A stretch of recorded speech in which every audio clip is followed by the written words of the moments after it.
I saw a crowd of strange faces, and they said to me, where can I see the famous county aces? So I said to them, come follow me. We'll take you down to Edgerley, and there for all the world to see are the glorious Stockport County. 5, 4, 3, 2, 1.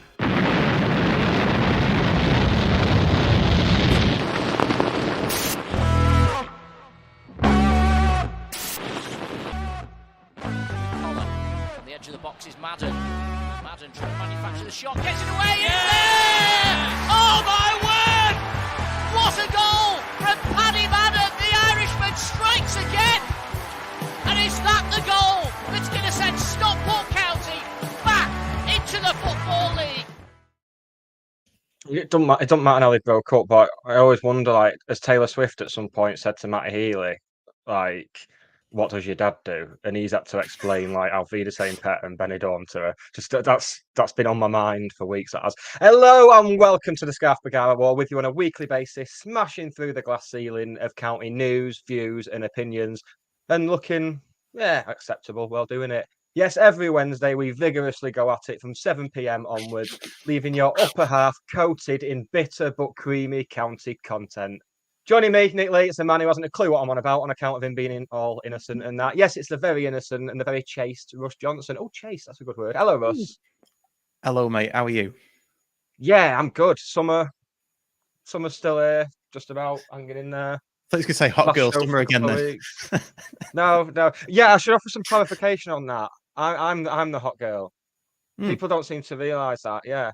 People seem to think I'm just surrounded, but no, I'm the hot girl. I can't believe I'm having to clarify it. Right. I didn't really know what it was about, to be honest. It went over my head a bit. I just it's going over my head, to be honest. But you know what I'm like when I get the bit between my teeth and I get a phrase in my head. That's it. I'm gonna hammer the shit out of it for weeks. But it's good to be back. It's good to have you back, anyway. Thanks. I'm back. Yeah, I'm back. Yeah, I'm back. It's always hot girl summer when you're around, Russ. Now I am surrounded by hot girls. Yeah, I'm not. I'm not the hot girl, though, am I? I mean, yeah. Oh. You are in my eyes, mate. Yeah. Okay, cool. I'll take that. Yeah, definitely. I'll take that. That's a win. That's a win. Yeah. So I'm back. And how did it go last week? By the way, was it good? I did watch it back. I thought it was good. Did you enjoy it? I enjoyed it. Yeah. I mean, I didn't enjoy looking for the button for 15 minutes at the end. But you didn't run the titles twice, did you? So there we go. That's true. Yeah. So, but would it have been better? I could have run the titles twice in the time it took me to find the bloody button. You could. It's finding that button. It's a problem for us men. Always has been. Always Speak will for yourself. So tonight this is our last show, season 9, episode 29. Series 9. We're not American. Series. Oh, series, keep on doing that. Sorry. Do you know why? Do you know why I keep on getting that mixed up? Because in football we have seasons, don't we? And that's always been the case. That's why I keep on doing that. But it's not season because we started in January. So it's series 9, episode 29. The series is still going, but we're done for this season. Yes. Yeah. And we're only going to be off for a couple of weeks anyway. So it's not like... Yeah. 2 weeks. Yeah. Then we're back. Just in time for the fixtures to come out. It might be a Thursday show when we come back, like it was last year, because that's the day the fixtures come out on. Oh, well, yeah. Yeah. And we can all look at the fixtures, can't we, and go, which ones do you like? Well, I like the Grimsby match. Yeah. Yeah. We're playing 23 teams. Twice. Each one twice. Yeah. One at home, one away. With 2 televised games, most likely. Oh, look who we got on Boxing Day. They're the main ones, aren't they? Opening day, last day, and Christmas. They're the ones you look at, and bank holidays. Yes. Yeah. Yeah. I think they make more sense. There's not a big one that I'm looking at thinking, I can't wait. When's that going to be? No. There's ones that you look out for, though. And I always look out for Crewe. I always have done, I guess we're going to look out for Wrexham, aren't we? I mean, let's talk about the fixtures in a bit anyway. It's a shame Cheshire Police didn't watch out for Crewe, innit? Oh, we'll get them. We're going to get letters again through the fax machine if we carry Oh on. no! Well, it's not. It's not a letter then, is it? It's a fax. I suppose so. Yeah. A You're letter gonna comes you're through gonna the get letters post. through the emails. We're going to get letters through the post. We're going to get letters through the fax machine that's typed digitally. No, because It's that's too not even right, expensive is to it? post an analog letter nowadays, isn't it? You don't want to be paying for stamps and stuff. No, you But I don't. actually do. Before we talk about the agenda and before we talk about what we've got coming up and the guests we've got coming up as well, a reminder, our Etsy store is still open. Thank you to everybody that's purchased already. Really appreciate that. I, for one, can't believe people like what I'm designing. So thank you for that. Yeah, it's Take good that for, as a good for win. you to have that ego boost, isn't it? Yeah, because my life is empty otherwise. On a club. And the mugs are still available if you want to buy a mug off us. And again, we'll probably start doing more designs next season for those now. And you can become a patron by joining Patreon. And we will get the details of that on the banner scrolling along the bottom very, very soon. We've already got a comment in that I wanted to pick up on as well. Any ad hoc pods for player signings? Well, we might come to that later about what's going to happen next season. Okay. Because we've still got to have a chat about that, haven't we, Nick? About what we're doing next Yeah. season. But we're planning on coming back bigger and better next season, aren't we? Well, bigger, yes. I mean, Well, better yeah. remains to be Yeah, to be yeah. seen. Yeah, Yeah. I'll give you that. Yeah. We'll definitely be bigger next season. We're Well, making ourselves bigger, aren't we, Russ? So yeah. if we could just look away while we do that, that'd be nice. Yeah, that would be good. Yeah. We're getting the fluffer that's going to make us bigger.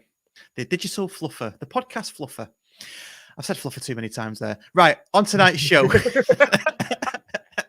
On tonight's show, we're going to talk about the season as a whole with our guest and just talk about our expectations. Have they been met? That kind of thing. We're going to talk about the retain list, those that have left, possibly who would we like to come in, but I'm personally still not up on the other players around on the scene. And we're going to have a quick discussion on season tickets because that's been a hot topic this week. They went on sale today. And then getting the reses, which is fast becoming a very good item for us. Cheers to the Boundary Park alert system, lads, for that. What, getting the reses? That's ours. No, don't they do? Didn't you say they do something? I mean, thanks to Room 101, really. That's the inspiration. Yeah. No. The Oldham lads was the wheel. We were going to do a wheel, but we've sacked that off because we just really couldn't be bothered. It's arts and crafts, that, isn't it? That's not me. I can interest you in, if I can interest you in a sarcastic comment, I can do that. But arts and crafts, no. I end up getting the glue stuck to my fingers, and then I'm just like, I'm gonna look like Mr. Burns, just wrapped up in sticky back plastic. Yeah, help, Mom! Right, shall we get our guest out? Do it. Okay, his first match, he says, according to his dad, was Exeter away, 11th of January 1986. Lost 1-0, and the train back to Stockport broke down just after leaving Exeter. I don't know if anybody else, if anybody was in the comments, or if you're watching this back later, or even on the podcast, audio podcast, let us know if you were on that train too. Because I'm sure there must have been more than just this, our guest and his father. His first memory of county was Malcolm Brown hitting a screamer from what he believes was the halfway line against Rochdale on Boxing Day in 1989. Now, if we've learned anything from this show and talking to guests on this show, the screamer from what he believes was the halfway line is probably just outside the box. Your mind does tricky things to you, doesn't it, over the years? His best goal witnessed live was Andy Priest v QPR. Solid choice. Best moment as a county fan was winning at Wembley against Rochdale after four losing visits. And his favourite ever player, again, stellar choices. You can probably guess it from the era. Chrissy Beaumont or Big Kev. That's nice choices. Yes. Yeah. I don't think one we've of got them any... has been on the pod. Yeah, they have. Well, we've got nothing to argue against that. So without further ado, I've said that correctly this time. Let's get him out. It's Daniel Culverwell.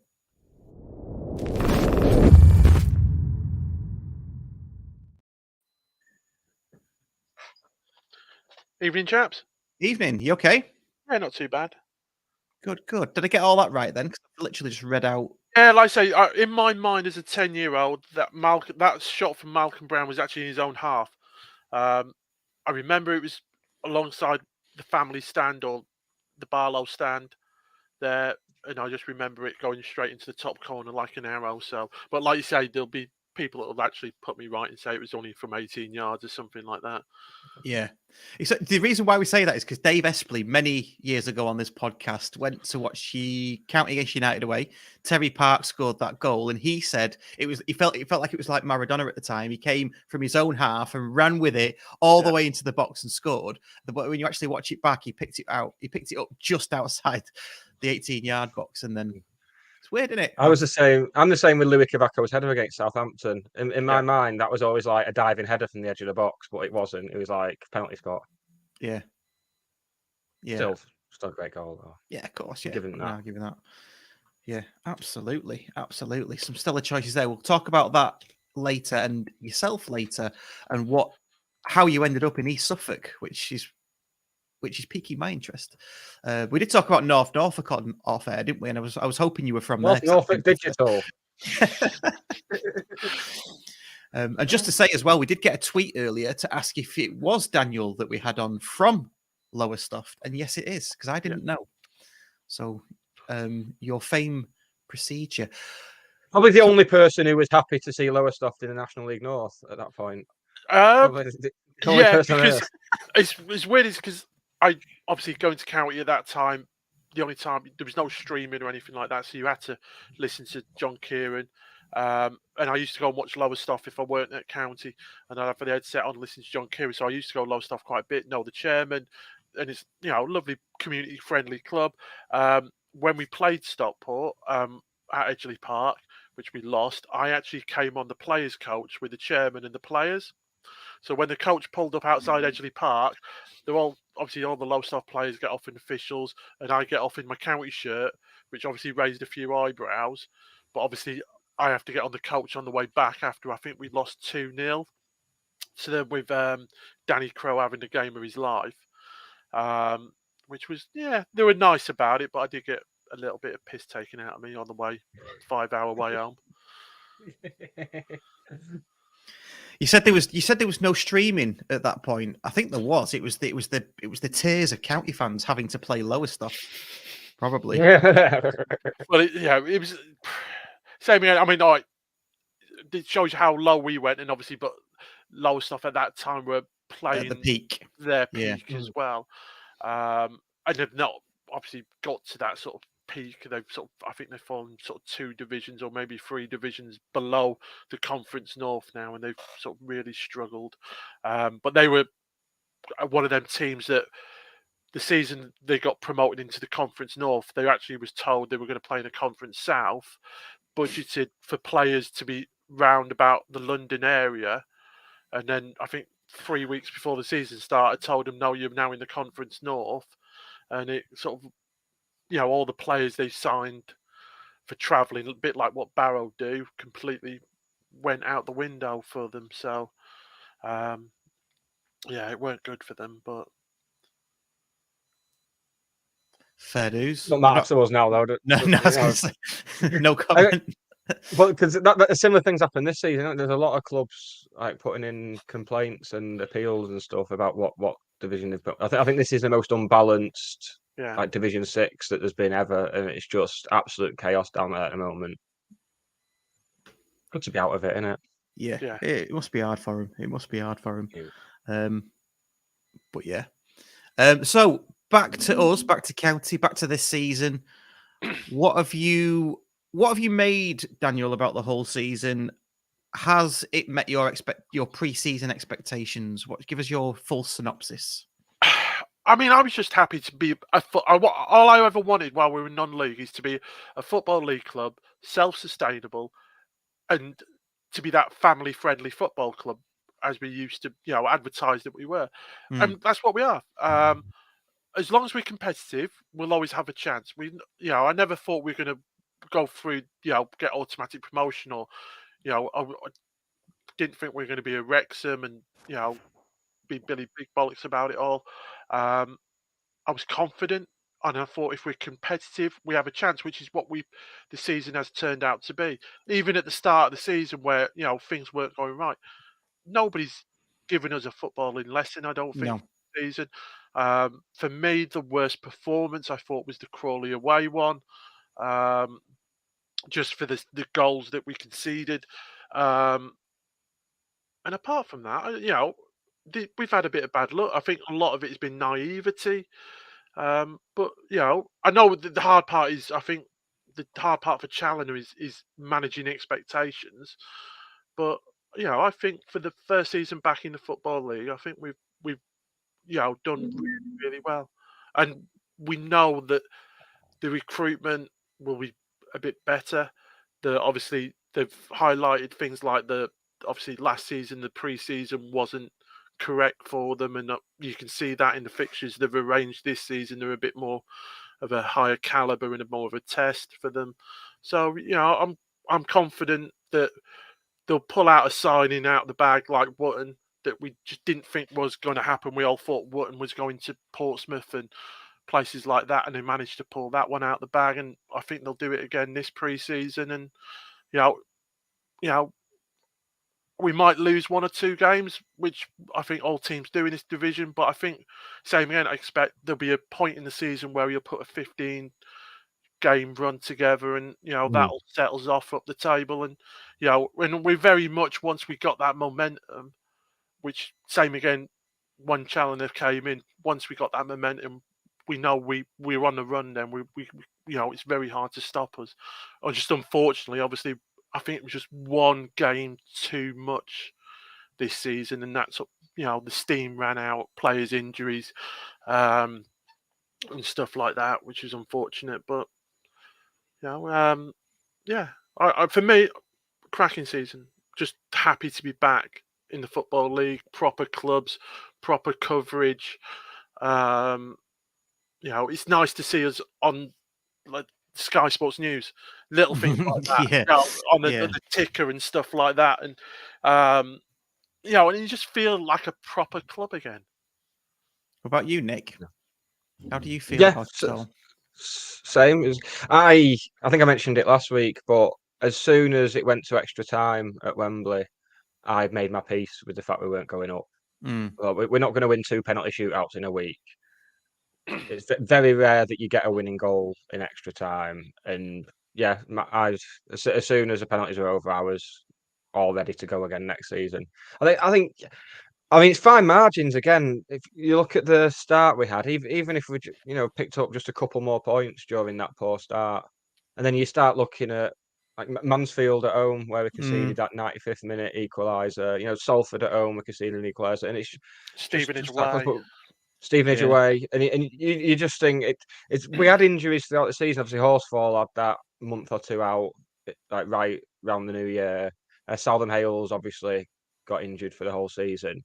But it just seemed that all the injuries seemed to come at the end, really. We kind of managed to fight our way through the ones we had mid-season, and then it was just clear players were playing at less than 100% fit towards the end, and it caught up with us. But I'm sure everyone's learnt from that. I think we know where we need to improve next season. It's time to be happy. Smile, Russ. It's all Right. you, Hey, Mr. Doom and Gloom. You.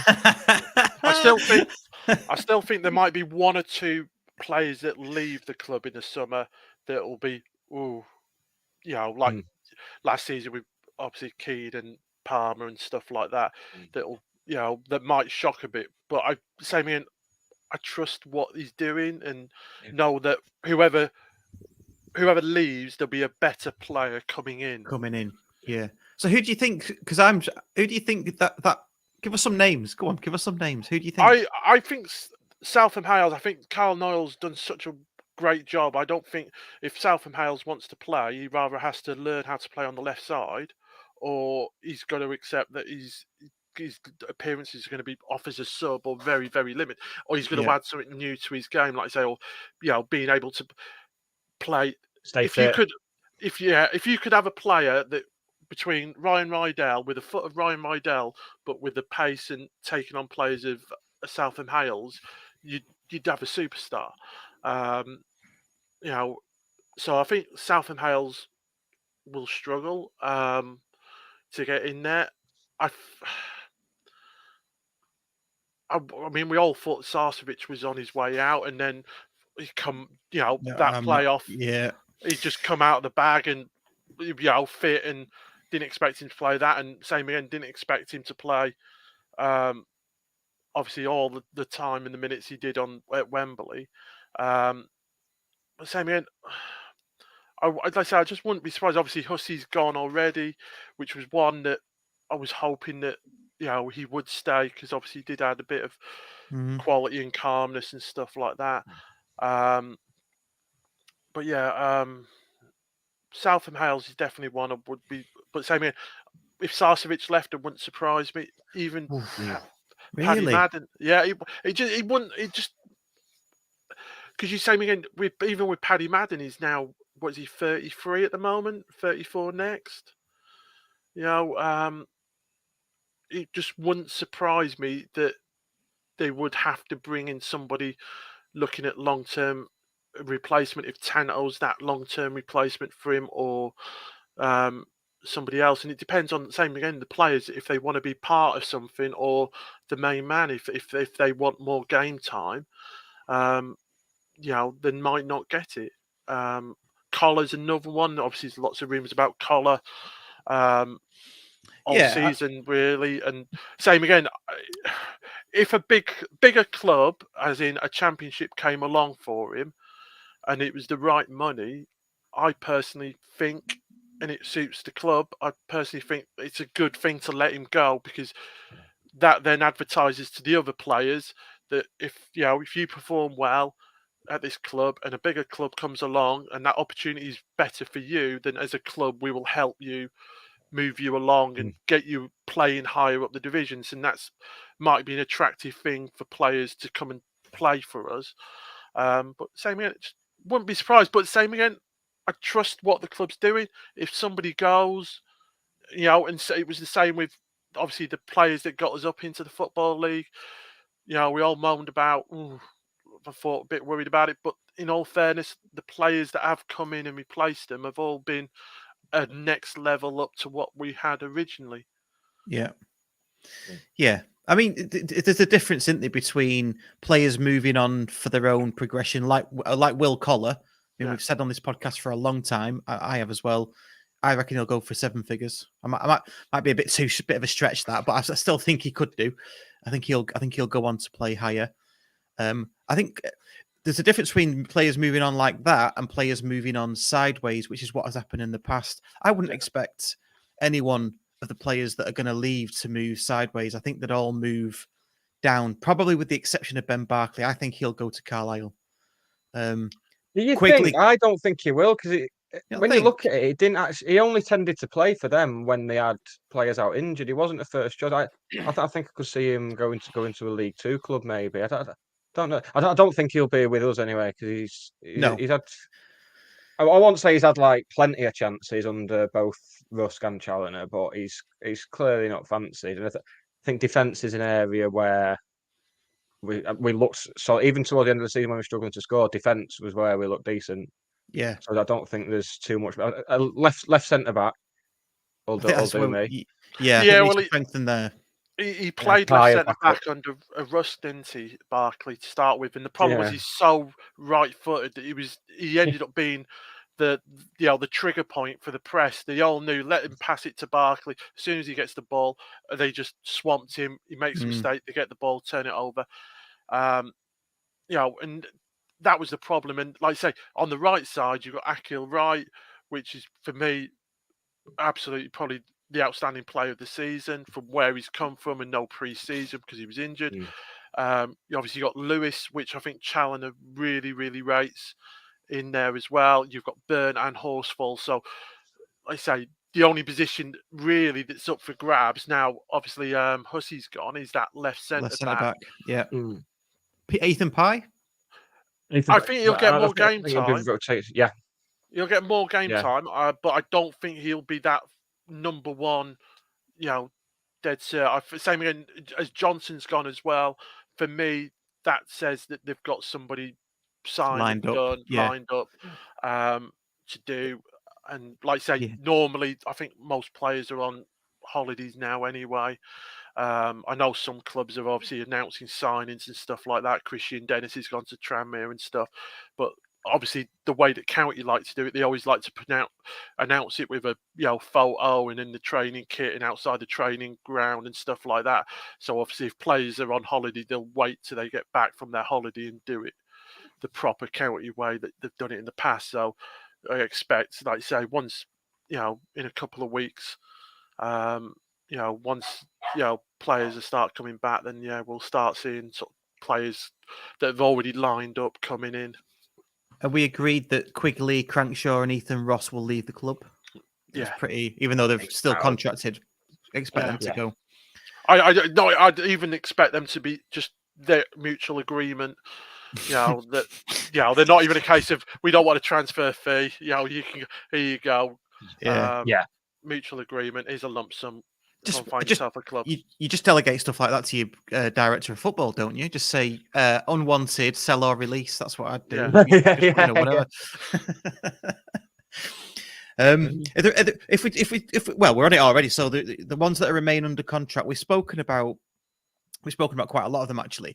Are there any in there that you don't want to see that we've not already mentioned carry over into next season? We're in that situation now where there's no one where as we've had in the past where we've maybe not had the best season and you have a list of players that you desperately want rid of.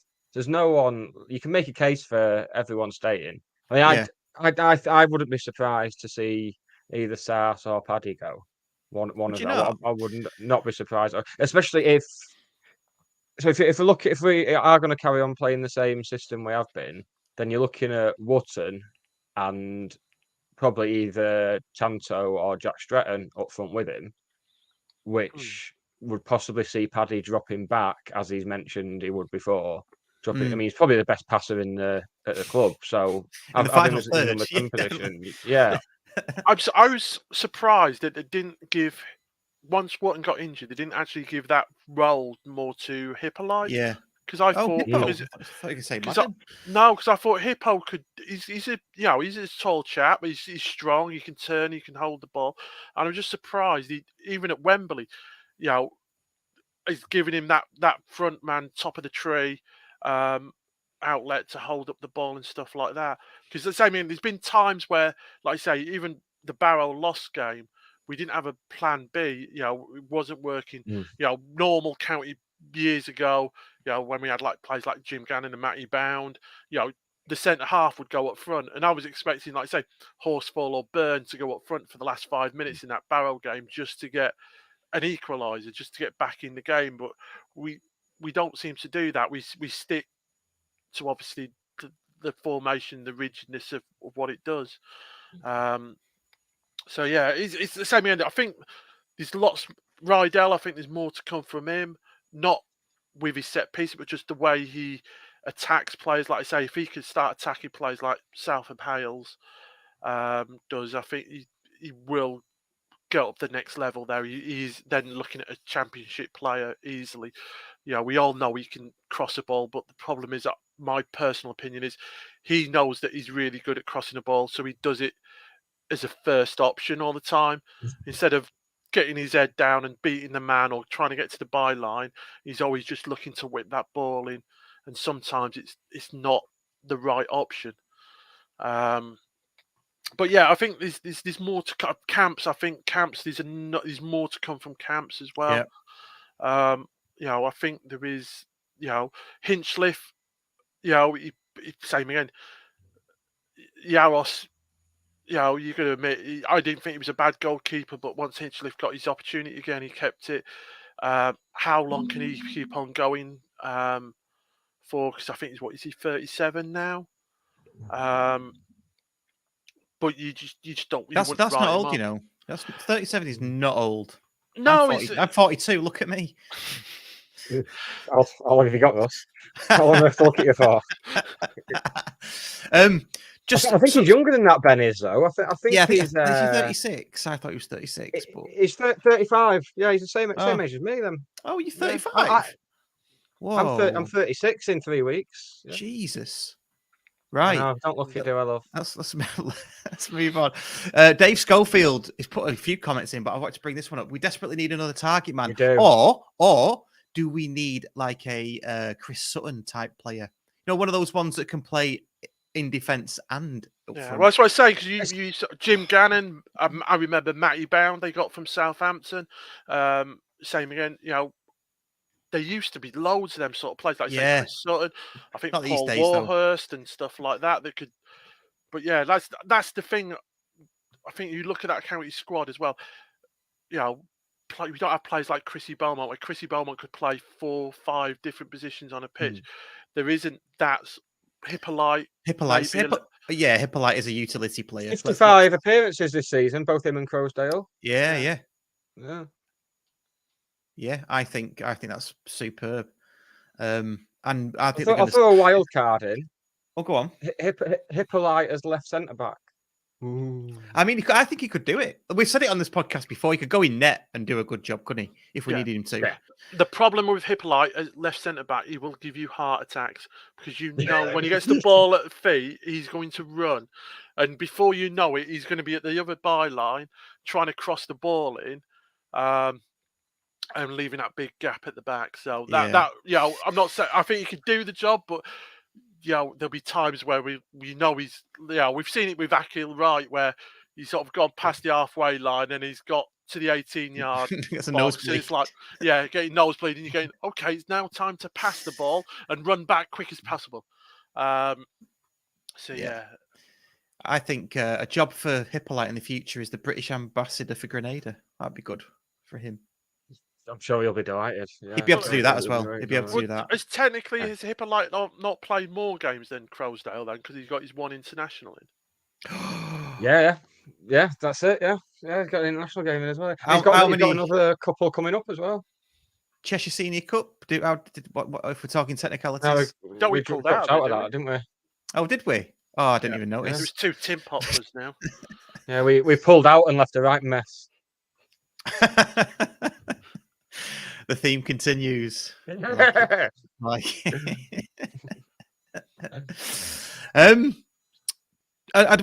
need to talk about the players that have left. Well, let's talk about the players. Sorry, the ones that have released and now left the club out of Bardsley, Davenport, Hussey, and Johnson. I would have liked to have seen Davenport stay on. I know but is he injury prone?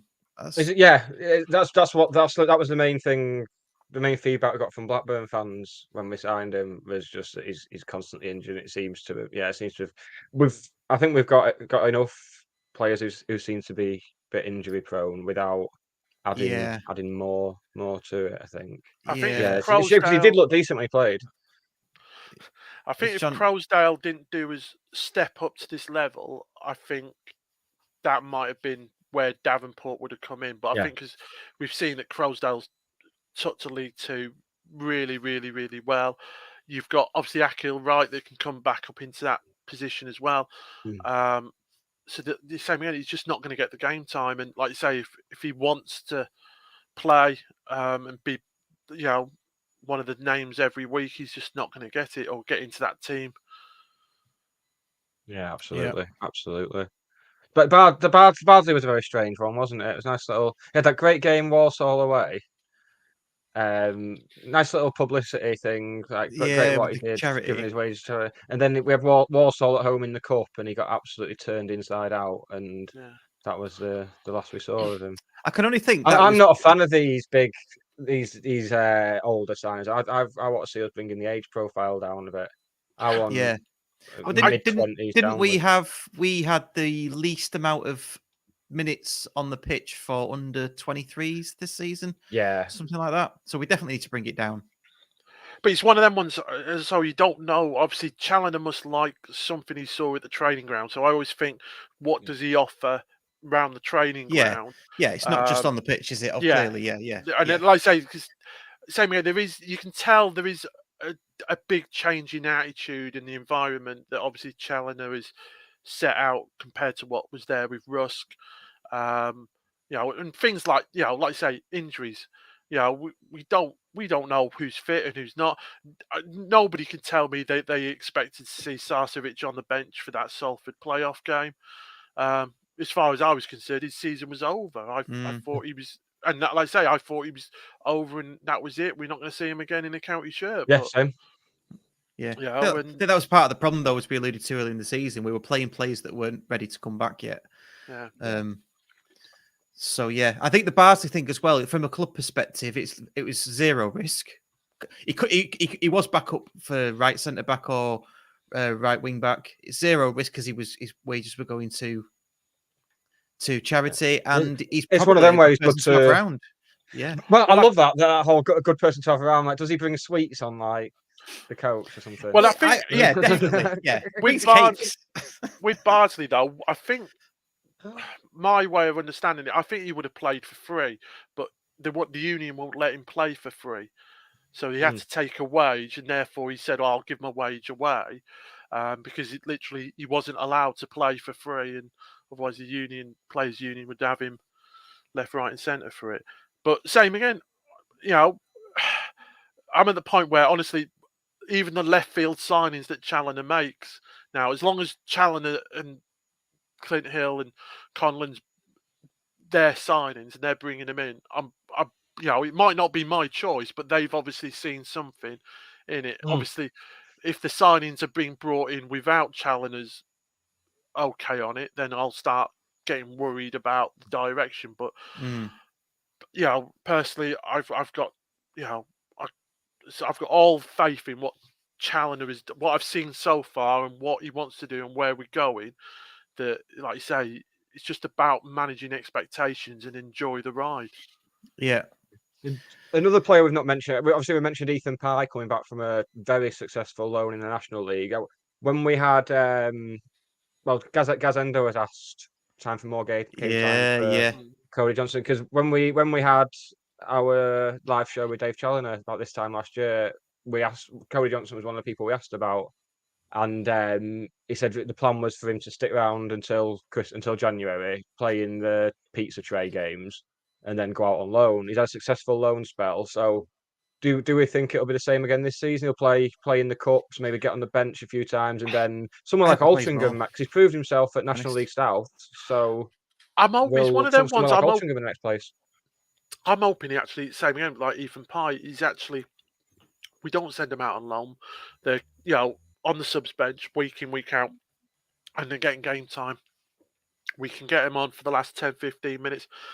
They start the occasional time, but they are, at the end of the season, they've had, half a dozen, 6 to 12 appearances properly for League Two games, opposed to the, like you say, the pizza trophy and any other trophy that they go into for the next season. But I think, I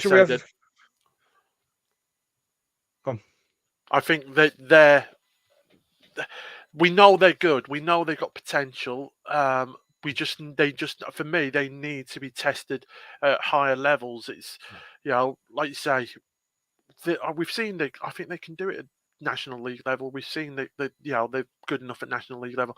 I personally think they're at the ages now where actually why not test them at League Two? Other teams have got lads in their teams that are 17, 18 years old. I think Carlisle, their centre midfielder was 18 at Wembley. So I think Cody Johnson's 18 now. Ethan Pye's he 17, or is he a little bit older? I think they played in the playoff final by that age, haven't they? So yeah. Quick mention for County's third best ever player of all time, Jack Stretton. AI has got a lot to answer for. Mate. I know. Jesus, that was ridiculous. Well, Danny Bergara was at number 49 as one of the best players. That's now a pundit on Spanish TV, apparently. Yes, yeah. Still better than most of them on over here. So was he that desperate to get away from Stockport that he's faked his own death and gone become as? That was just bizarre, wasn't it? I was like thinking, has somebody written this? Then it just dawned on me. What was that? I missed. Must have missed that. What was that about? It was weird. It's clearly been compiled by some chat GPT thing, and it's a list of the 50 greatest county players. But I think Clint Hill's in there, so it's obviously just they've taken stuff from the Wikipedia. Yeah, And, they've, Yeah. they've you know, it's searched the internet what names get Yeah. said or published the most over a period of time. So it's not a case who's the greatest, who's get the most our name shouts. best ever signing, Jim Gannon, was down at number 37. Like the club's greatest ever signing is at number 30. So what more proof do you need that this thing is absolutely mental? That ruined my morning when I woke up and saw that. Did you agree with number one though? He was number one. I think. George Best. I mean, he's It the depends best on the criteria, player doesn't it? featured for county, but he's not the best county player. Yeah, that's yes. Was it 2 goals in 3 games though? That's one hell of a record. That's a 0.66 strike rate, is it? Yeah. I don't know. Was it 2 It's in been a 3? long time since GCC was. Or was it 3 and 2? Was it 3 and 2? If it's 3 and 2, then he's probably the best player for anyone ever. So fair play to him. Yeah, he probably is the best player ever. All this Messi and Ronaldo nonsense, and Pele, Lot of rubbish. Pele the fraud. Neil Byrne, and we're gonna labour this for a bit more, but Neil Byrne and Bobby Jones. Did you hear about Bobby Jones's cycle ride? By the way, yes. Yeah.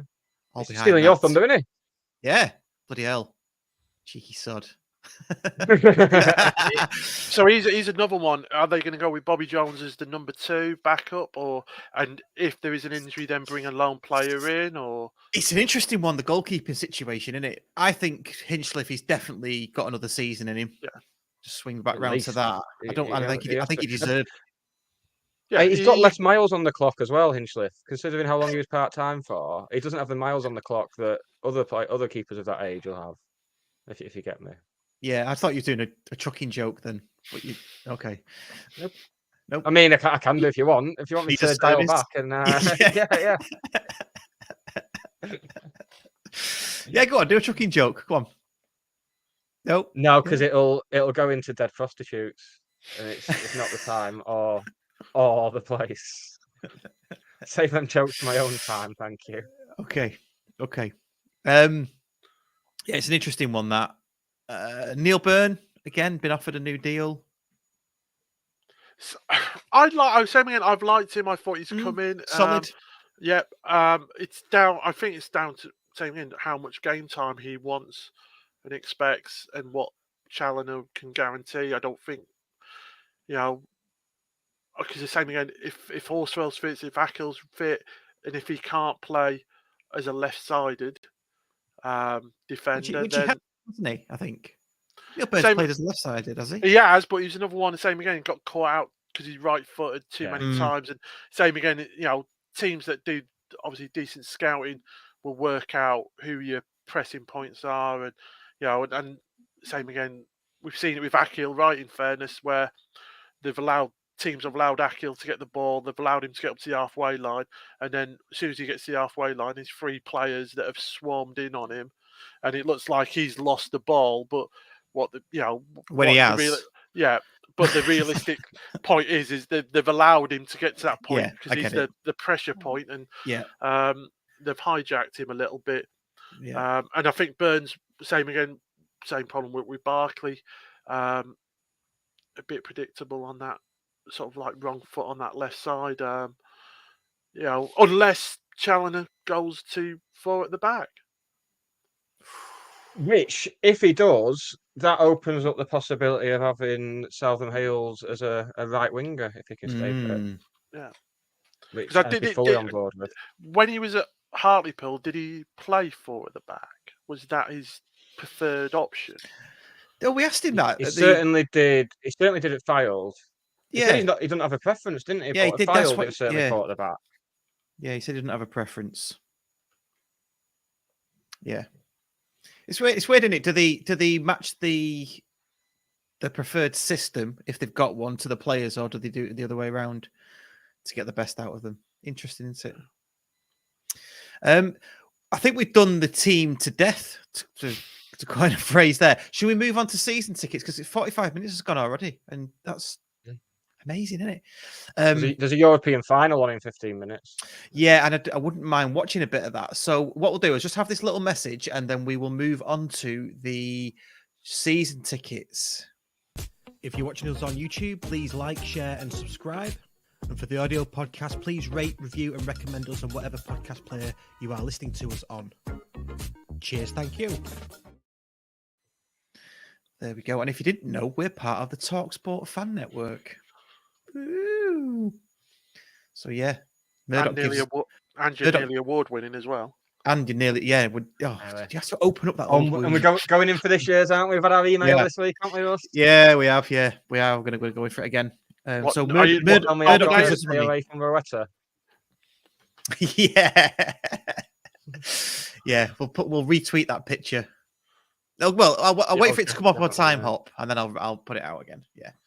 Oh god, I can't wait for that. Can't wait to see that again. Why didn't you just post break up Nick and his ridiculous legs? I had a terrible week. That was brilliant. The only thing that ruined that night was not winning the award. Hey, there we go. You live and learn. Right, season tickets. Happy, sad. Is what it is, isn't it? Sound like Simon Rusk. Yeah, Steve. It's a weird one with the season tickets because I mean, what annoys me is this debate of when people say, "Oh, that's expensive," and then there's certain people who are playing saying, "No, it's not expensive. It's not." Well, it's subjective, isn't it? It's different. What if you've not got 405 quid? 405 quid's bloody expensive. Yeah, I think there's no getting around that. I think the bit that's maybe disappointing is that there's no obviously payment plan option available. I think that's the bit that sort of really hurts people. Has there ever been though since the 90s? Has there ever been? There has, and there was in the 2000s at some point, but it was abused. Well, that's easier to sort out now. I wish they'd do what they do with festivals, where you've got you can order it in May, and then you pay it off over 3 months, and then by the time the season starts, it's paid for. And Klarna, something like that. Even if Klarna get involved, because the argument the club used in the meeting with the co-op was that it doesn't look good on the club if debt collectors are coming around to people's houses and stuff.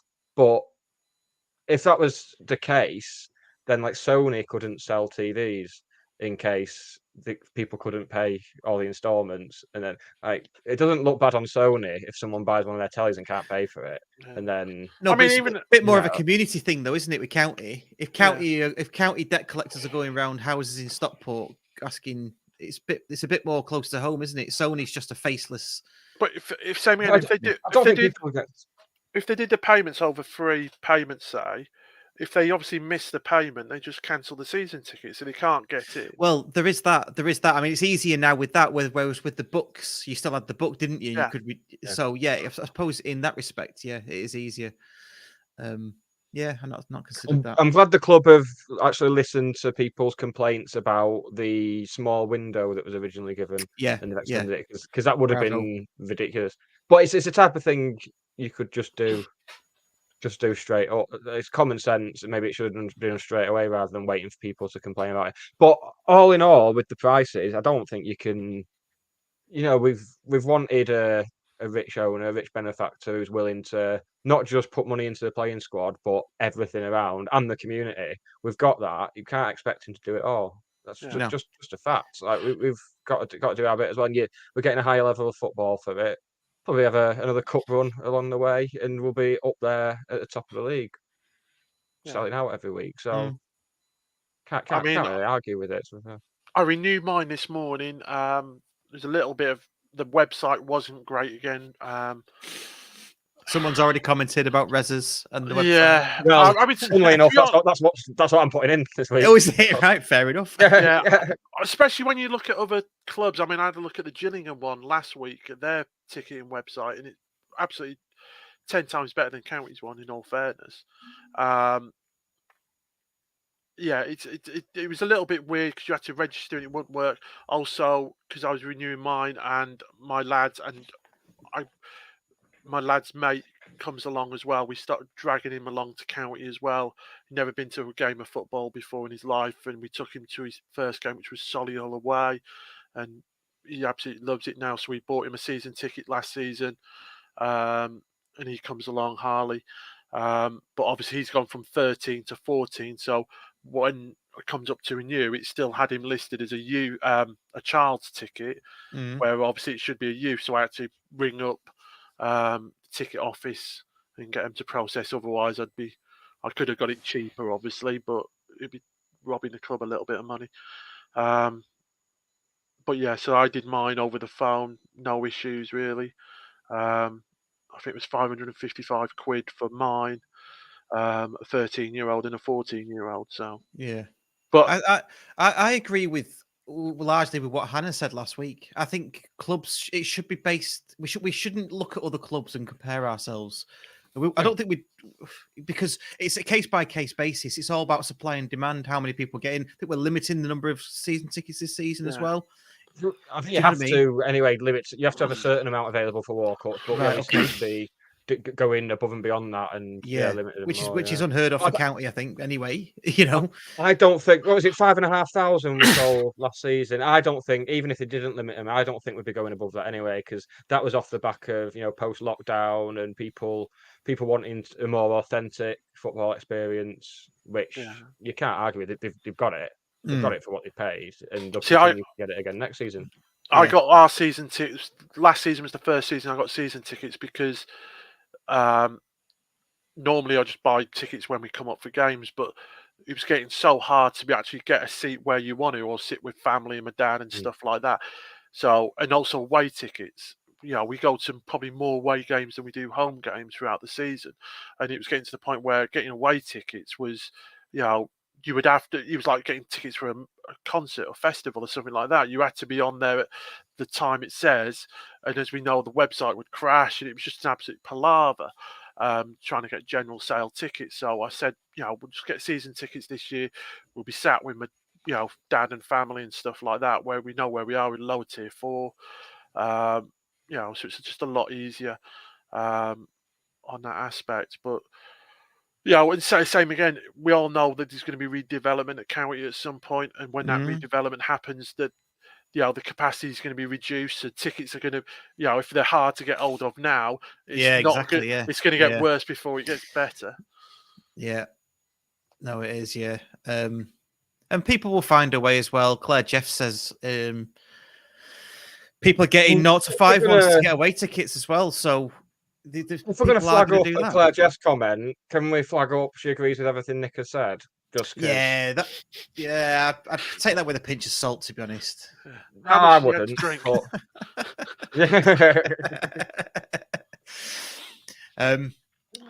So yeah, I mean, we've said it on this podcast. We've had, till we're blue in the face. The ticketing system, loyalty schemes. Now we come on to season tickets. It's difficult, isn't it? Because the club can't really win, can they? I mean, I know they've said they're going to prioritise the season tickets in terms of loyalty, season ticket holders. What else? I don't understand what else could be done. No, I mean, like I say, supply and demand. The match day experience is getting better all the time, obviously with the courtyard and the food, and obviously the drinks turnaround service time is improving. Hospitality, same again. That's the hospitality on the season ticket for hospitality now. There's a new hospitality lounge, I think, in the Cheadle end as well. Pareto Lounge, yeah. So, and obviously we know with the new developments that a lot of it will be around the hospitality side of it as well. So it is what it is. I mean, same again.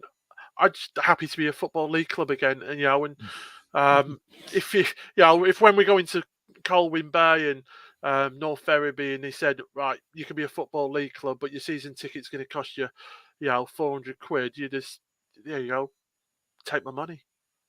Yeah. Well, and as well, just to sort of bolster that, at least we're not following the Salisbury City model.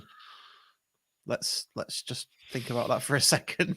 I had forgotten that was weirdly enough for us. Now you mentioned that, my friend Dan, who I'm doing the podcast with, we're like we're doing a bit of like comedy writing at the moment, and we've had this idea for a sitcom, well, a mockumentary around a football club. And he was like, "Well, do you want to get on board because you've got more experience and stuff like that?" Blah blah blah. And I said, "I've got a massive list of stuff that I've written over the years, stuff that has happened at county. Like, I'll dig it out." And I was looking for this I spent about 3 days this week looking for this list. Then I remembered the Dark Days series is on YouTube. And I was like, "Oh, All there. still available." Still available. I'll put a card in the top corner, whatever over there, whatever.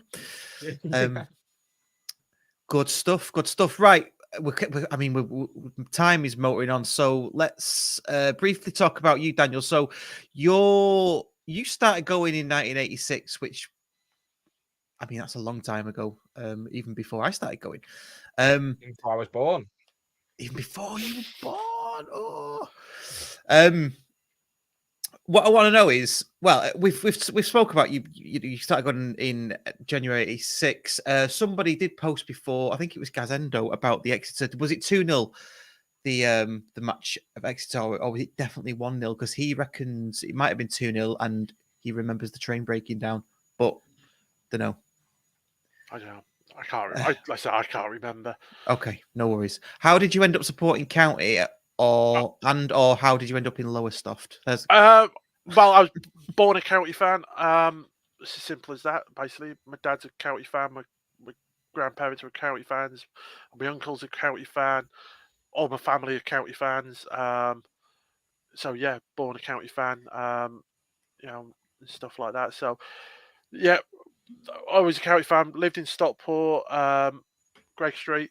My dad worked for the Co-op when it was on Greg Street, if people remember. They closed that down and moved, offered relocation packages to people to move to Lowestoft, where they moved some of the factory work. And so we were one of the, I think there was about 30, 40 people that relocated to Lowestoft. So there is a connection with Lowestoft and Stockport through the Co-op.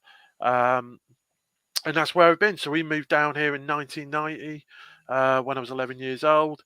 And, still support Stockport. We use the same game. That would be the weekend of, getting in the car with Dad, driving up to Stockport, watch the game and drive back. Sometimes you'll get to Chesterfield and go on the radio, the game's been called off, and you turn around straight away and drive back home. So yeah, it's just something I've always done, and my parents have moved back to Stockport now. I'm still down here, married a girl from Lowestoft, so we're stuck down here. I started taking the boy along with us. I think his first game I took him when I might have been Braintree or Chelmsford when we were in the non-league, when he must have been about 2 or 3. His first, he's been, like I say, mascot. He was mascot when we played Luton under them real dark days. 1-1. No, I think we lost it. It was away at Luton, was it, or at home? No, at home. He was mascot for the game. He was under that whole experimental phase of McKnight and all that lot was going on. Experimental phase with the emphasis on mental. Yeah. Era. Was it not an era more than a phase? It was a nightmare. Yeah. It's like most things, though, isn't it? You sort of you forget how bad it was because you just sort of put them memories. It's like, say, like the playoff final last week. You sort of, the rest of that week was a bit of a daze and stuff like that, and it's try and forget about it, not dwell on it, and I've not even watched the highlights, to be honest. No, same. Because I just don't. Because you can sit there and go, well, if he did that and if he did that, and I'm like, and the boys over analysing it, and it's just like ifs and ands, and it is what it is. So get on with it. Do you know what? I've decided I'm going to get a Simon Russ klaxon because you said it twice. Nick said it once. It is what it is. Well, I said we come out of Wembley and he's like his face is a bit down and stuff like that. So I said we come out with my dad and stuff like that. And both me and my dad said, like, once you've come to Wembley twice in a week and you've lost twice in a week, then you know what it's like to be a county fan. I says, so until you've been here twice and lost twice, it says, you know, don't worry about it. Just hopefully we don't wait another 15 years before we have another visit there. But yeah, so I've ended up here. I didn't want to get over pushing the boy too much into county. He's really got into it. Probably that Nuneaton game when we got up from the north. He's sort of really started to get into it that season. And obviously the older he gets now, he's now 13, the more he gets into it. So that sort of like gives me the motivation where he goes, oh, can we go to this game? Can we go to that game? So in same again, he's got a list of, like I say, a big map of the stadiums in the UK, and we've been going round ticking them off through the season and stuff like that. So yeah. Nice. And who's his favourite player? Oh, I'd have thought, I think Paddy Madden, to be honest. Fair. I think with kids, it's always just goal scorers, isn't it? I don't know. My lad's favourite player is Ben Inchcliffe. Is that But to he's do with? goalkeeping union, though, innit? Yeah. So, yeah, you know. Are you and your lad still gonna do some goalkeeper? That can be a little project for the summer. You and your lad can do a bit of goalkeeper coaching on me. That'll be some premium content. That will. I'm well up for that. I just need to get myself some gloves and some shorts and some socks and some boots, and then I'm right there. So literally everything. You need to get everything. And the will to live as well. Because I'll lose it again by the time I've been told off by a teenager. So Rusty's going to sort this out, and you're going to turn up at a park and then realise he's managed to bring Paddy Madden along, and he's going to some cracking balls at you at 50 mile an hour. at your head.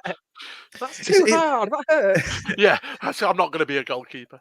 It's an interesting point you make about your lad, though, and you doing games, because definitely, I mean, I live in Stockport, but definitely with my lad coming to the matches with me, I wouldn't have been to loads of the away matches that I've been to. I've been going to away matches because he wants to go, and I'm like, yeah, I'll take it. Yeah, let's go together. I've got my little buddy to away matches with me. It's great, isn't it? Yeah, have kids, Nick. It's good, especially with streaming now, because it's like I say, it's so much more obviously easier with the streaming side of it and stuff like that to watch the games if you can't go. It's not the same, though, is it? No, it's not. But it's compared to the only, like I say, growing up, the only thing I had was teletext, and and we'd nag.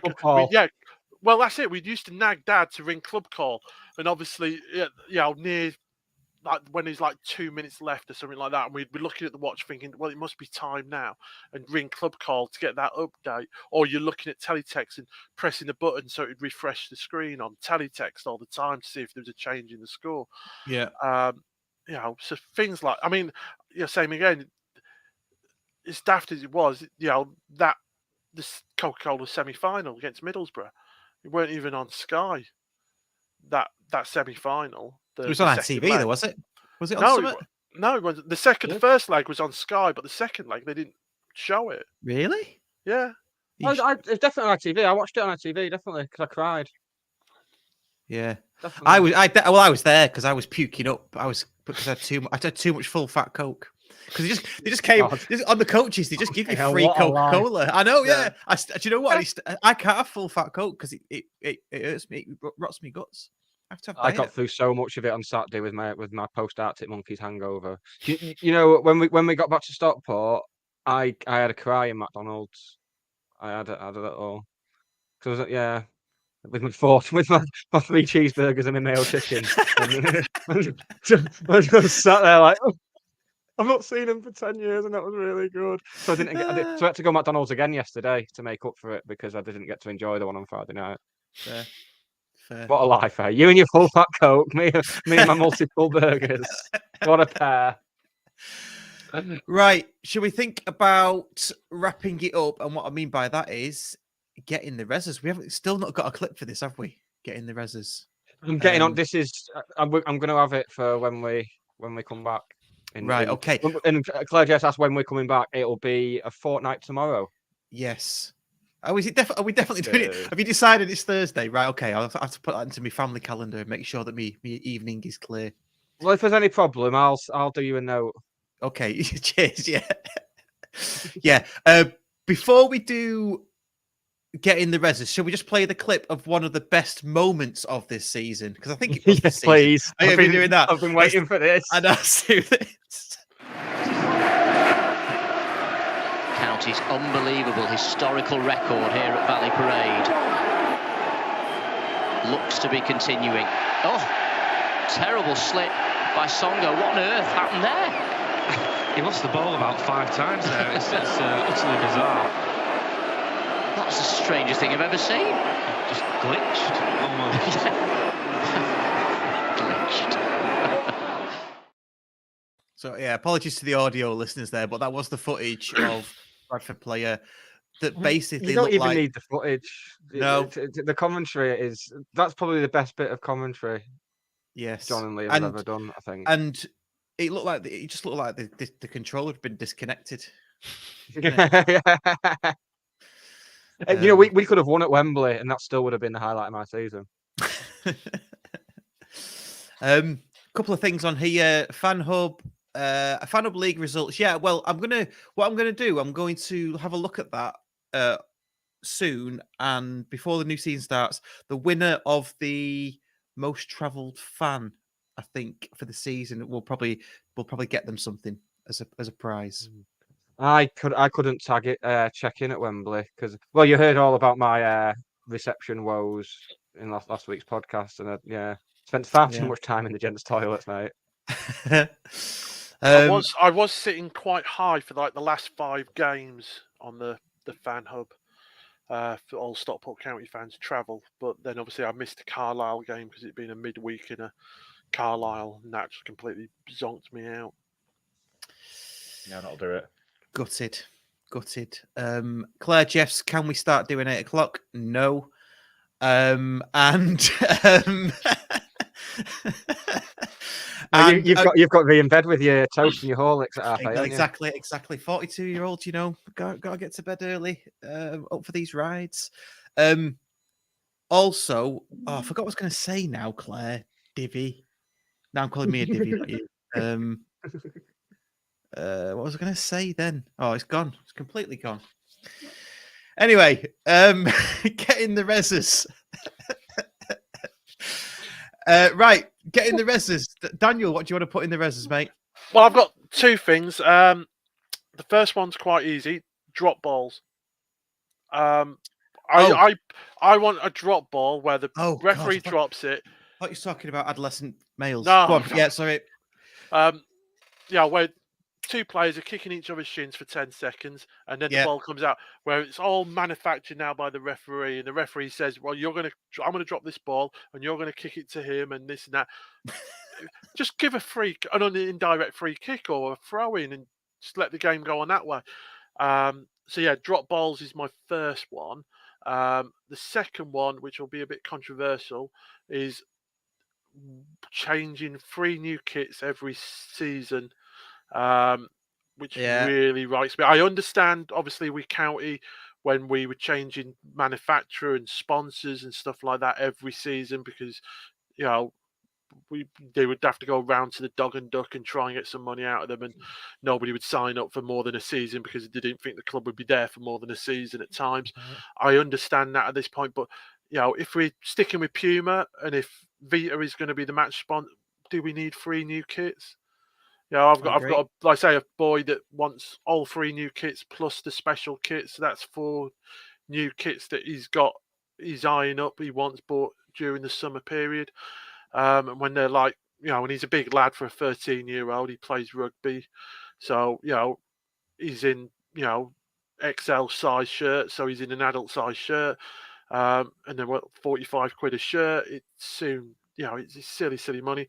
And I just think, if they changed, it used to be at County that the home shirt would last for 2 seasons, and then they would change the away shirt every other season as well. So you'd have, you never used to have 3rd kits. Then it was home or away, and and I just think even if they changed the home shirt, and like this season they changed the home shirt and the 3rd shirt, and then next season they did the away shirt and the 3rd shirt, I still think people would still buy the same number of shirts, regardless.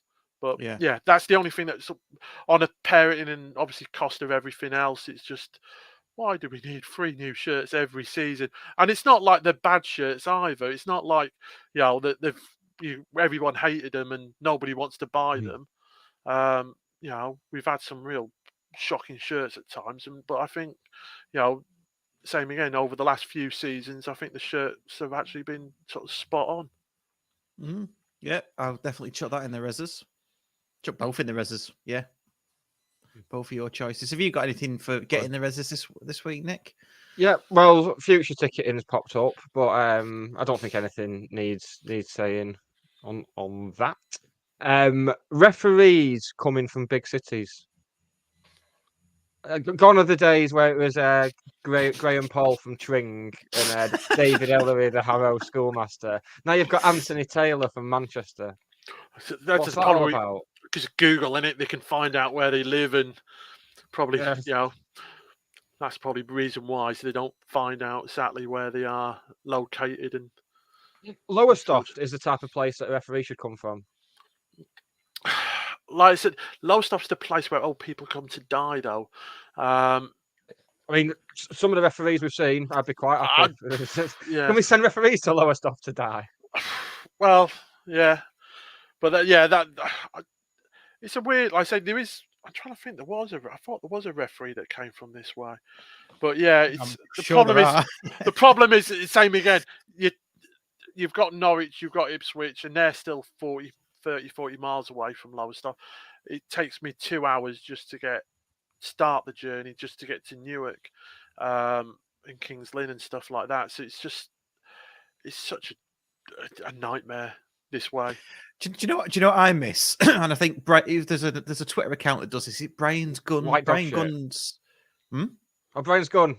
Yeah, I was gonna say white dog shit. Is that what? Oh, is that what no, I don't. Yeah, Brian's Gun is the Twitter page. Yeah. Yeah, and it did a bit of a montage of when the commentator said, and it's Trevor, someone from Lowestoft. They never do that anymore, do they? They never say it on the telly. FA Cup final. I remember the first FA Cup final. Well, the first FA Cup final I watched was Man United against Everton, which would have been 95. Yeah.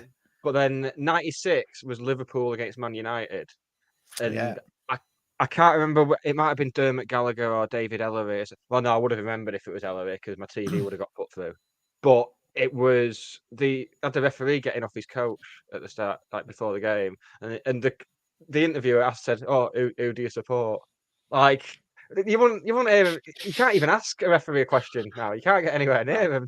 Unless you're in an Italian airport. Well, yeah. Less said about that, the better. But he actually said Liverpool United. Like, referees should not be making jokes. No, it's not the done thing.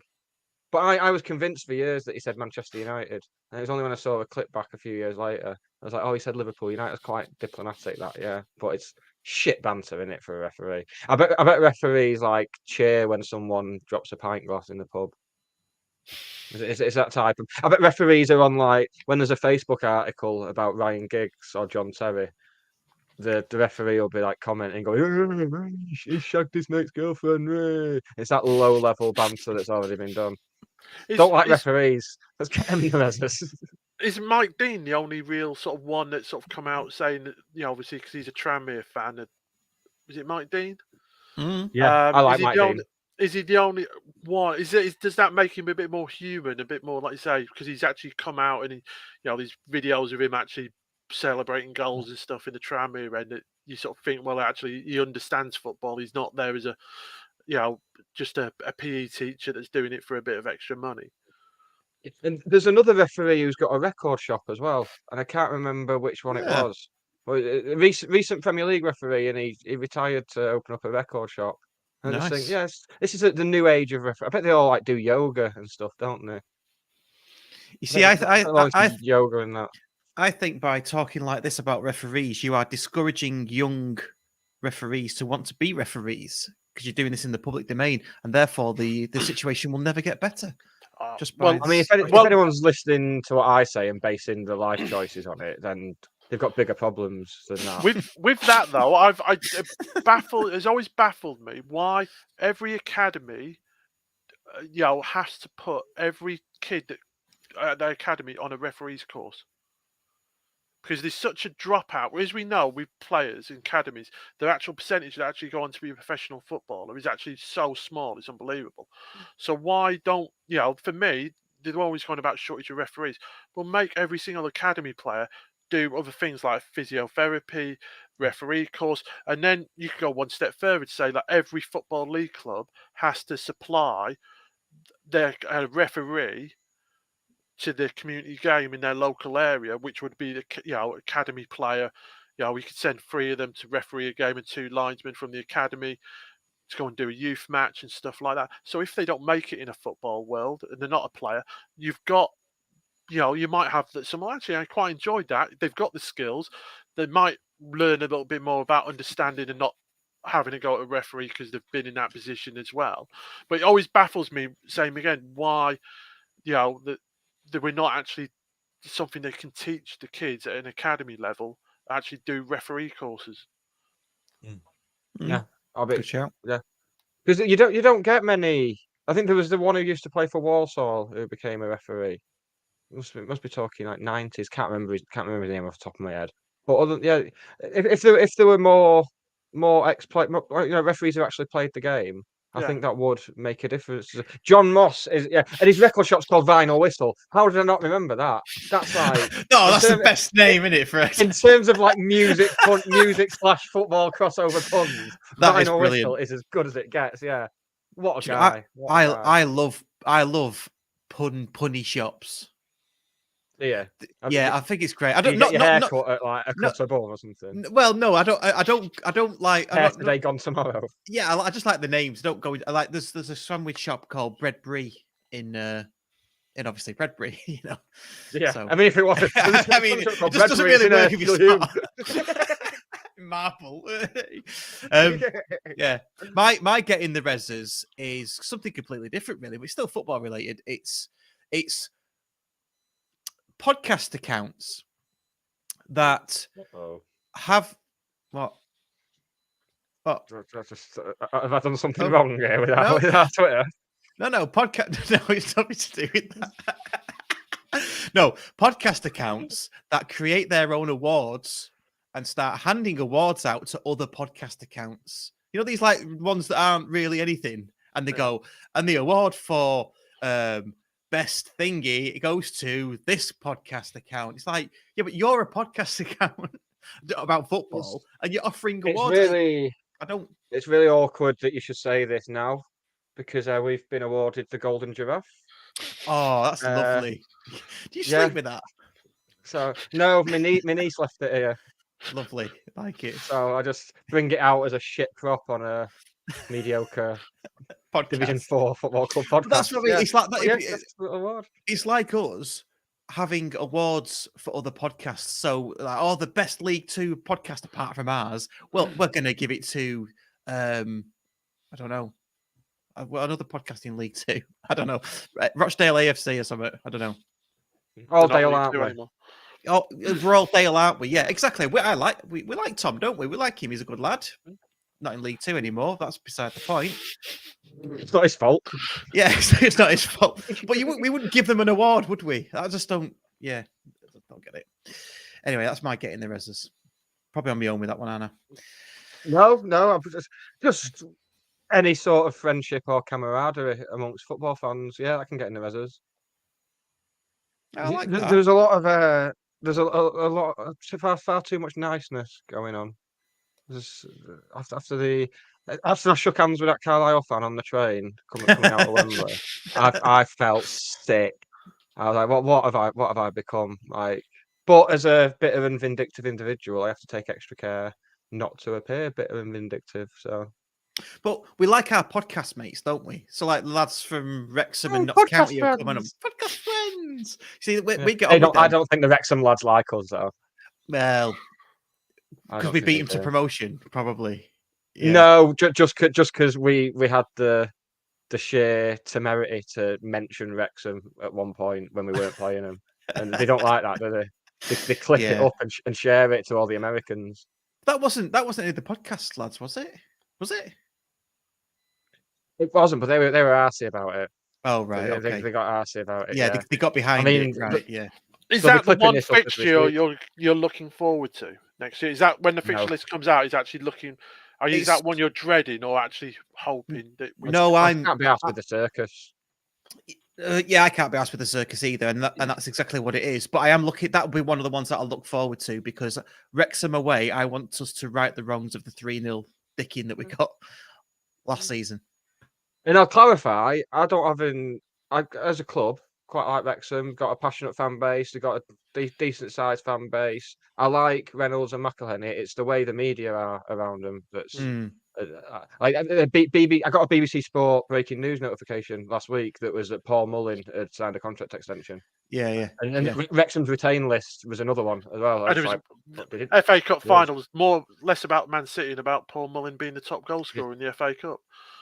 I swear they did not get the top goal scorer of last season's FA Cup out for that final. I don't think they did either. Didn't. Yeah. No. And the other one, this is another one that can get in the reses. It's them all of a sudden thinking that Paul Mullin should be called up for Wales when he was playing for Cambridge. Well, when he was playing for Cambridge in League One, were they asking for him to be called up for Wales? No, and it's it's Wales, though, isn't it? Yeah, but I think he's grandparents are Welsh, just like everyone does somewhere. It's one of them countries where everyone qualifies. Yeah, I mean, Russ speaks the language, so I mean, he should get in first. We need a replacement, Russ. Yeah, Dwayne Diski Cymraeg. I do speak a bit of it. Bless you. You do know now your views are going to go up by sort of hundreds now because all them Wrexham fans will be.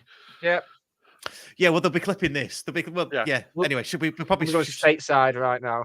Yeah, we should probably stop talking about Wrexham, but that is a fixture I'll be looking for, along with Crewe, Doncaster, and all the others that I like to go. Yeah, I think Accrington will be an interesting one with McConville, if he's still there. Yeah, that's it. Morecambe, Accrington, Stanley, MK. I know I've been to MK Dons, so I might have a trip down there. I'm not going there. No. Well, that's I'm boycotting obviously again.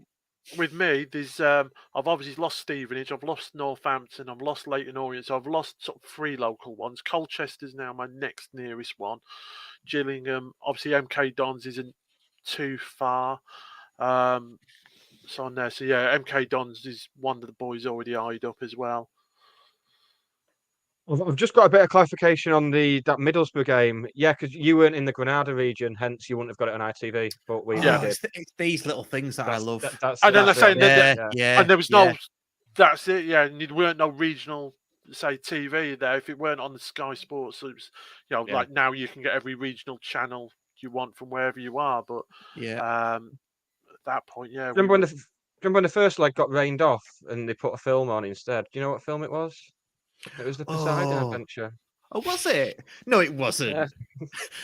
No, it wasn't. But we had this discussion with Dave Estley, and a few people got in touch and said, that was. I mean, it'd probably be like Hot Fuzz nowadays, wouldn't it? Well, it's just that's top banter, isn't it? Isn't the Poseidon Adventure an underwater film? About water and shit, isn't it? Yeah. Well, it's not about water, but it's set in water. Very short film about water. Yeah. MK Dons. Look at that. Look, Casbert. A lot of people doing this, not going MK Dons. Fake football club. It is, and I get it, but it's just one to tick off. There's a lot more. If you look at the division for next season, there's a lot more grudge matches. It seems actually in this division now. Obviously, because even let's say Newport and obviously you have Wrexham in there. You've got MK Dons and Wimbledon in there. So it just seems there'll be a lot more niggle. Tasty. Yeah. Tasty. Yeah. Tasty fixtures. Right. I think we're just about done, are we? I reckon so. Yeah. Okay. Yeah. If you haven't already, please do like the show. Do that now. Well, if you're watching live, and if you're watching back, please do it. And thank you for watching watching it back. If you listen to us on the audio podcast, please do rate and review and leave us a comment. That would be pretty good as well. Thank you very much. Helps with the algorithms. Apparently, as well, if you set your notifications up to receive notifications when we're live and when we put our show and we plan our shows, that helps us as well. Apparently, I did that. Get notifications. I need to be notified when it's Yeah, happening. you do. Yeah. So you can turn up on time. I I didn't say today. that. I didn't say that. Just yeah, you were gonna though. Come on, I saw the cogs turning. Good stuff. Good stuff. We're going to be back in a couple of weeks on a Thursday, apparently. I've just been informed. Yeah. So, and what we're going to do as well. Unless you want to do Wednesday night and we can like predict what the fixtures will be. That'll be fun, won't it? Oh yeah, that can get in the reses as well. People predicting the final table. Oh, Yes. That is the worst thing ever. yes. That's like, oh, what do you mean, Barrow 14th? Nobody cares. Nobody's interested. Oh, sorry, Barrow 12th then. Although I did notice, right, just on that, the Notts County Talk, the one that the one that's been pissing the boil of all the Wrexham fans last season. Notts County Talk, they did it. There's been what? There's been pissing the boil. Boiling the piss. Yeah. Okay. Yeah, whatever. You knew what I meant. They did it, and they put us in 10th. And that's because he did the graphic and then couldn't be. He realised he'd done it and then couldn't be asked changing it. He said it's too much effort to change it. It's like, right, okay, so we're finishing 10th. It just cements your point, doesn't it? That's the type of attention to detail I can get on board with. To be fair, that's sort of shoddy admin. Yeah, I'm well up for that. Is there, I saw one as well where they put Swindon down twice, I think, on the league table. God, they got them finishing 6th and then they got them finishing 17th or something. As well, so. It just shows how nonsensical. How it's just based on nothing. Unbelievable. Unbelievable. Right. Yeah, we're back in a couple of weeks and we might have some news about what is happening next season as well in terms of the podcast and how many shows we do and the frequency of them and things like that. And I don't know if you're joining us, Russ, but we're going to be some very special themed episodes coming up up until the season starts. So we'll be keeping an eye on our social media, and you'll be getting some. We'll give you some prompts for you to suggest your players for those 11s we do. It's going to be us and Ben Walker, who knows all these obscure players. So perfect. Lovely stuff. I will look forward to those. Also, we will get around to it. We're going to get Roger Wilde over for a live show in Basque. Definitely get round to that. Still trying to line up the Mark Stott interview, just for those people that have asked. It's apparently still on, but we just need to line it up. He's a very busy guy, as you can imagine. And then we've got 2 former players as well that we've mentioned in the past. That I can't remember the names of, but we're gonna that's bad, isn't it? But we're gonna get them on. Steve Massey and Mike Payne. So yeah, we're gonna get them on at some point as well. Lovely. There we go. Right, let's go and watch the Europa League Conference League. League, yeah. What a competition! We'll be in that soon. Stuff. Let's have a 20-minute chat about the merits of the playing in the Conference League versus the Europa League again in 10 years' time. That could be one of the special episodes, surely. You should love that last time, didn't you? Right, Daniel, cheers so much for coming on. Really appreciate it. Cheers, mate. No worries. Hope you've enjoyed it. And cheers to everybody. Have a great weekend in the sun and week in the sun. See you later. Bye. This episode of the Scarf Bagara War was written, recorded and produced by Russ Johnson and Nick Lee. The music on the opening titles was produced by Dan Johnson. Subscribe wherever you get your content, as well as finding out how to join the TSBW fan club. Check out the links in the description or go to allthews scarfbagarawar.co.uk.